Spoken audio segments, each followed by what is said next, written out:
பிதா சுதன் பரிசுத்த ஆவியின் பெயராலே ஆமீன். ஆண்டவர் உங்களோடு இருப்பாராக, உம் ஆன்மாவோடும் இருப்பாராக. எரேமியா தீர்க்கதரிசி புத்தகத்தில் இருந்து வாசகம். அதிகாரம் 33, இறை வார்த்தை 3. என்னிடம் அன்றாடு, உனக்கு நான் செவி சாய்ப்பேன்.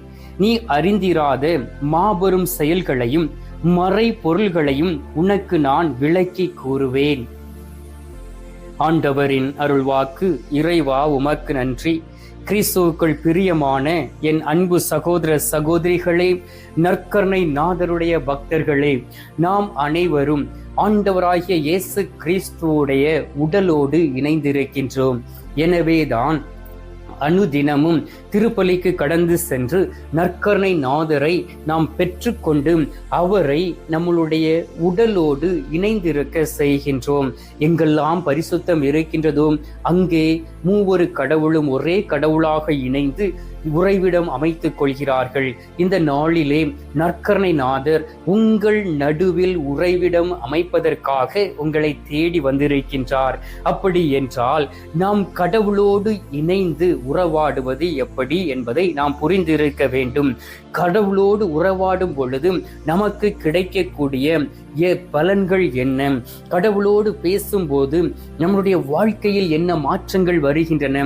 கடவுளை நமது தந்தையாக ஏற்றுக்கொண்டு நாம் நடக்கும் பொழுது நம்முடைய வாழ்க்கையிலே இருக்கக்கூடிய அந்த பிரச்சனைகளை நம்முடைய தாய் தகப்பன் எப்படி சுமந்து கொள்கிறார்களோ அதே போல் அவர் சுமந்து கொள்வார் என்பதையும் நாம் புரிந்து இருக்க வேண்டும். பிரியமானவர்களே, ஒவ்வொரு நாளும் புதிய நாள், ஒவ்வொரு ஆசீர்வாதமும் புதிய புதிய ஆசீர்வாதம். எந்த ஒரு ஆசீர்வாதமும் நம்மளுடைய வாழ்க்கையிலே மீண்டும் மீண்டும் கிடைப்பது இல்லை. ஆனால் ஆண்டவர் கொடுக்கக்கூடிய ஆசீர்வாதங்களிலே நிரந்தரம் உண்டு. ஆண்டவர் கொடுக்கக்கூடிய ஆசீர்வாதங்களிலே பலன் உண்டு. ஆண்டவர் கொடுக்கக்கூடிய ஆசீர்வாதங்களிலே உற்சாகம் உண்டு. அவற்றை நாம் எப்படி அவருடைய கரத்திலிருந்து பெற்றுக்கொள்கிறோம்? அதுதான் மிகவும் அவசியம். அன்பார்ந்தவர்களே, ஜெபம் தேவனோடு உறவாடும் பொழுது ஜெபத்தின் வழியாக தேவனோடு நாம் பேசும் பொழுது, கடவுளோடு பேசும் பொழுது எல்லாவித ஆசீர்வாதங்களையும் பெற்றுக்கொள்கின்றோம். அதைத்தான் ஆண்டவர் இந்த நாளிலே அவருடைய வார்த்தையில் சொல்லி இருக்கின்றார். என்னிடம் அன்றாடு, உனக்கு நான் செவி கொடுப்பேன். முதலில் ஆண்டவர் என்ன செய்கின்றார்? நமக்கு செவி கொடுக்கின்றார். நாம் பேசும் பொழுது நம்மளுடைய பேச்சை அவர் கவனமாக கேட்கின்றார். நாம் ஜெபத்தில் பேசினாலும் சரி, சாதாரண வாழ்க்கையில் நாம் பேசினாலும் சரி, ஆண்டவர் அதை கேட்கின்றார். அவர் கூர்ந்து கவனிக்கின்றார். ஒருவேளை நீங்கள் இருக்கக்கூடிய இடத்திலே நீங்கள் கடவுளை ஒரு மனிதரை போல ஒரு பிசிக்கல் அப்பியரன்ஸாக நீங்கள் பார்க்க முடியாமல் இருக்கலாம். ஆனால் மறைமுகமாக இருந்து உங்களை கவனித்துக் கொண்டு இருக்கின்றார். உங்களுடைய நடத்தையை, உங்களுடைய பேச்சை நீங்கள் அவர்களை நோக்கி கூப்பிடும் பொழுது நீங்கள் கொடுக்கக்கூடிய அந்த பதிலையும் அவர் கொடுக்கக்கூடிய பதிலையும் நாம் ஒவ்வொரு நாளும் சுவைத்து பார்க்க வேண்டும். அன்பார்ந்தவர்களே, அதற்காக மறைமுகமாக இருந்து கேட்டுக்கொண்டு இருக்கின்றார்.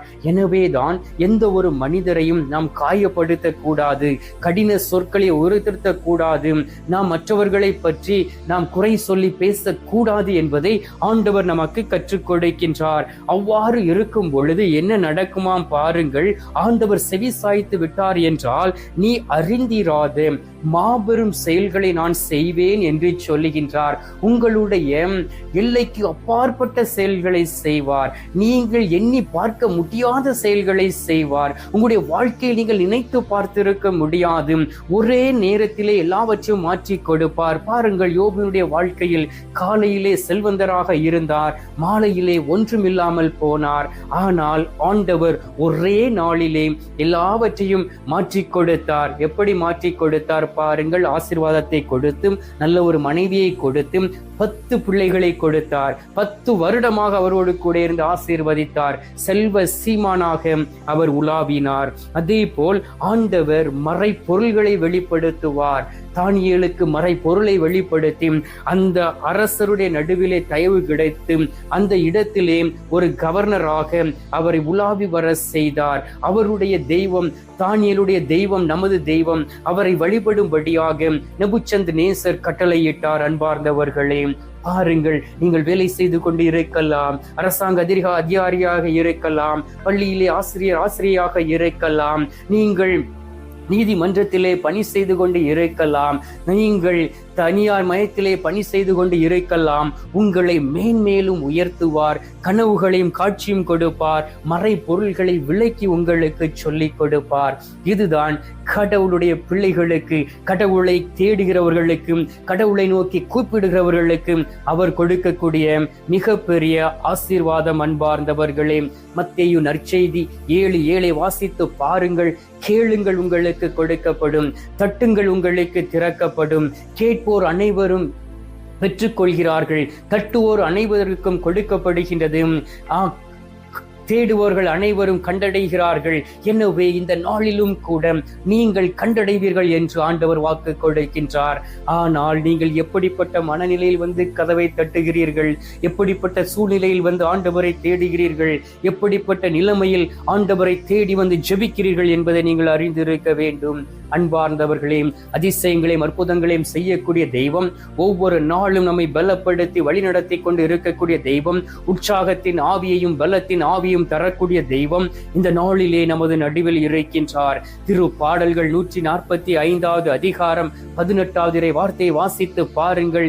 தம்மை நோக்கி மன்றாடும் யாவருக்கும், உண்மையாக தம்மை நோக்கி மன்றாடும் யாவருக்கும் ஆண்டவர் அண்மையில் இருக்கின்றார். நீங்கள் அவரை கூப்பிட்டால் போதும். அன்பார்ந்தவர்களே, ஜெபத்திலே நீங்கள் அவரை நோக்கி இயேசுவே வாரும் அப்பா என்று சொல்லி கூப்பிட்டு பாருங்கள். அவர் அண்மையில் வந்து விடுவார், உங்களை நோக்கி வந்து விடுவார். அழைப்பவர்கள் எல்லோருக்கும் அவர் பதில் கொடுக்கின்றார். இந்த நாளில் அவருடைய சமூகத்தில் இருந்து கூப்பிட்டு பாருங்கள். இயேசுவே வாரும் என்று கேட்டு பாருங்கள். அவரோடு உறவாடி பாருங்கள், உரையாடி பாருங்கள். அவர் உங்களில் கடந்து வருவார். சோர்வோடு இருக்கிறீர்களா? உடைந்து போய் இருக்கிறீர்களா? பிரச்சனையில் இருக்கிறீர்களா? உங்களுடைய வாழ்க்கையிலே சோகங்கள் சூழ்ந்து கொண்டு இருக்கின்றதாம். ஐயோ, வெளிநாட்டுக்கு வந்துவிட்டேனே, என்னுடைய பிள்ளைகளை பார்க்க வேண்டுமே, நான் எப்படி வாழப் போகிறேன் என்கின்ற ஏக்கத்தோடு இருக்கிறீர்களாம். நான் நினைத்ததுபடி என்னுடைய வாழ்க்கை அமையவில்லை என்று நீங்கள் புலம்பிக் கொண்டு இருக்கிறீர்களாம். மனம் உடைந்து போய் இருக்கிறீர்களாம். உங்களை பார்த்து ஆண்டவர் சொல்லுகின்றார்.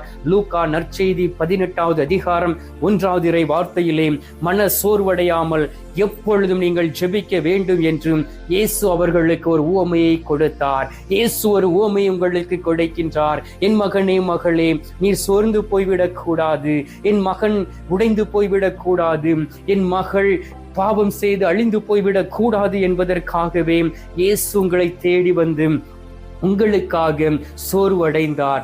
ஆனாலும் உற்சாகத்தோடு உங்களுக்காக ஜெபித்தார். இந்த நாளிலே நீங்கள் இயேசுவை நம்பி வந்து இருக்கிறீர்கள், மனிதரை அல்ல, ஃபாதர் ஜேசுகுமாரை அல்ல. ஜேசுகுமார் ஜெபிக்கின்றார், ஜேசுகுமார் நற்செய்தி அறிவிக்கின்றார். இல்லை அன்பார்ந்தவர்களே, நான் காற்று அடித்து செல்லக்கூடிய ஒரு தூசை போல, துரும்பை போல அவருக்கு முன்பாக நிற்கின்றேன். நானும் ஒரு பலவீனமான மனிதன். உங்களுக்காக ஜெபிக்கும்படி உங்களுடைய ஜெப விண்ணப்பங்களை சுமந்து கொண்டு அவருடைய பாதத்திலே கொட்டும்படியாக என்னை அழைத்து இருக்கின்றார் அவருடைய திருப்பணிக்கு. எனவே எனக்காகவும் ஜெபியுங்கள். அன்பார்ந்தவர்களே, எபிரேயர் 4:16 வாசித்து பாருங்கள். கருணை பெறவும், ஆண்டோடைய இரக்கத்தை பெறவும், தேவையான நேரத்தில் உதவி கிடைக்கவும் தைரியத்துடன் நாம் இயேசுவினுடைய அருகில் செல்வோம். தைரியமாக இயேசுவை தேடி இயேசுவின் அருகில் நாம் செல்லும் பொழுது உண்மையிலும் உண்மையுமாக நாம் வல்லமை பெற்றவர்களாக இருக்க முடியும், ஆசீர் பெற்றவராக இருக்க முடியும். இயேசுவினுடைய கருணையும் வல்லமையும் நம்மளை சூழ்ந்து வரும்.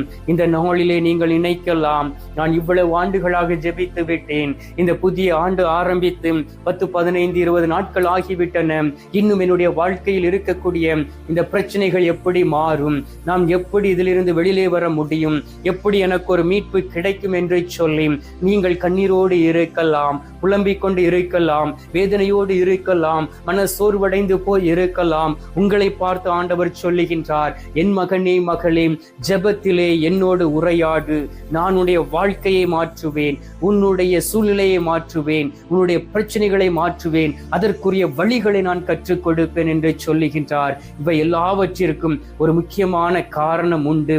ஏன் தெரியுமா? ஆண்டவராகிய இயேசு கிறிஸ்து நம்மை அன்பு செய்கின்றார்.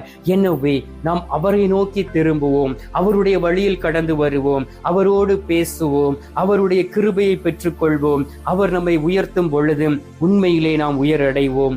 எனவே கண்களை மூடி சில மணி துளிகள் என்னோடு இணைந்து அவரை நோக்கி ஜெபிப்போம். அவர் சொல்லி இருக்கின்றார், என்னிடம் அன்றாடு, உனக்கு நான் செவி சாய்ப்பேன் என்று சொல்லி இந்த வார்த்தையை நாம் சிக்கன பிடித்து கொண்டு அவரை நோக்கி கூப்பிடுவோம். இந்த நேரத்தில் ஜெபிப்போம்.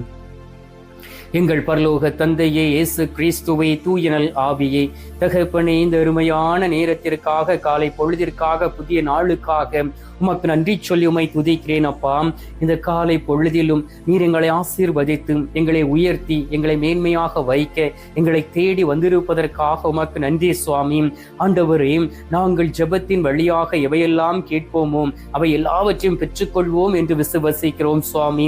இந்த நாளிலும் நீர் எங்களுக்கு வாக்கு கொடுத்தீர், என்னிடம் அன்றாடு, உனக்கு நான் செவி சாய்ப்பேன், நீ அறிந்திராத மாபெரும் செயல்களை நான் உனக்கு செய்வேன் என்று.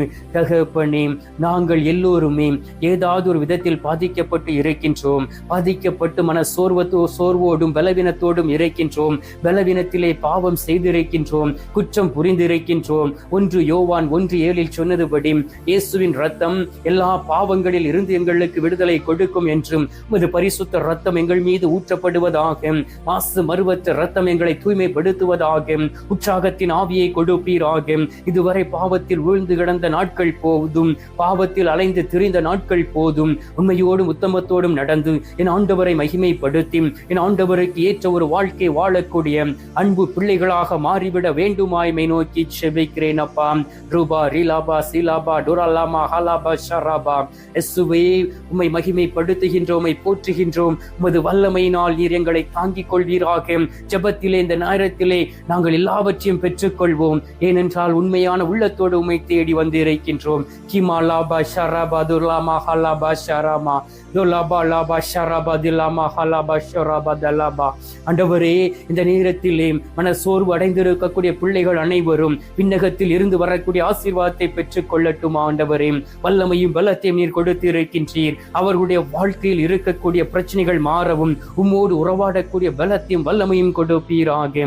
எல்லோரையும் ஆசீர்வதியும். நோய்வாய்ப்பட்டு இருக்கக்கூடிய பிள்ளைகளை ஒப்புக் கொடுக்கின்றேன். தழும்புள்ள கரம் தொடுவதாக. ஆண்டவரே, குடல் சம்பந்தமான நோயாக இருக்கலாம், தொண்டை சம்பந்தமான நோயாக இருக்கலாம், கண்கள் சம்பந்தமான நோய்களாக இருக்கலாம்.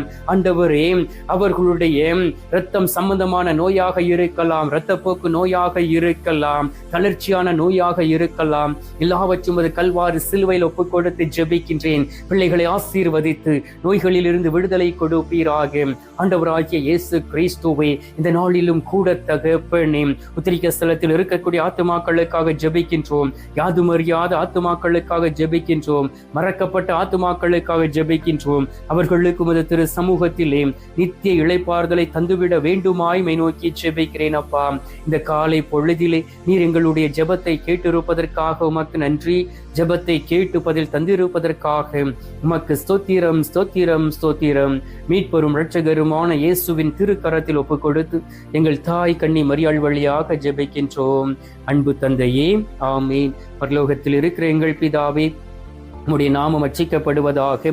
உமது ராஜ்யம் அருக, உமது சித்தம் பரலோகத்தில் செய்யப்படுவது போல பூலோகத்திலும் செய்யப்படுவதாக. எங்கள் அனுதின உணவை எங்களுக்கென்று அளித்தருளும். எங்களுக்கு தீமை செய்கிறவர்களை நாங்கள் பொறுப்பது போல எங்கள் பாவங்களை பொறுத்தருளும். எங்களை சோதனை விளைவிடாதையும் தீமையில் இருந்து எங்களை ரட்சித்தருளும். ஆமேன். அருள் நிறைந்த மரியே வாழ்க, கர்த்தர் உடனே பெண்களுக்குள் ஆசீர்வதிக்கப்பட்டவள் நீரே. உம்முடைய திரு வயிற்றின் கனியாகிய இயேசும் ஆசீர்வதிக்கப்பட்டவரே. அச்சிஷ்ட மரியே, சர்வேசுடைய மாதாவே, பாவிகளா இருக்கிற எங்களுக்காக இப்பொழுதும் எங்கள் மரண நேரத்திலும் வேண்டிக் கொள்ளும். ஆமீன். பிதாவுக்கும் சுதனுக்கும் பரிசுத்த ஆவிக்கும் மகிமை உண்டாவதாக. அதில் இருந்தது போல இப்பொழுதும் எப்பொழுதும் என்றென்றும் இருப்பதாக. ஆமீன். அன்பார்ந்தவர்களே, நற்கருணை நாதர் தரும் ஆசீர்வாதத்தை பெற்றுக்கொண்டு விசுவாசத்தோடு ஜெபிப்போம். நம்மையும் அவர் ஜெப வீரராக மாற்றுவார். எல்லாம் அல்ல இறைவன், பிதா, சுதன், பரிசுத்த ஆவி உங்களை ஆசீர்வதிப்பாராக. ஆமீன்.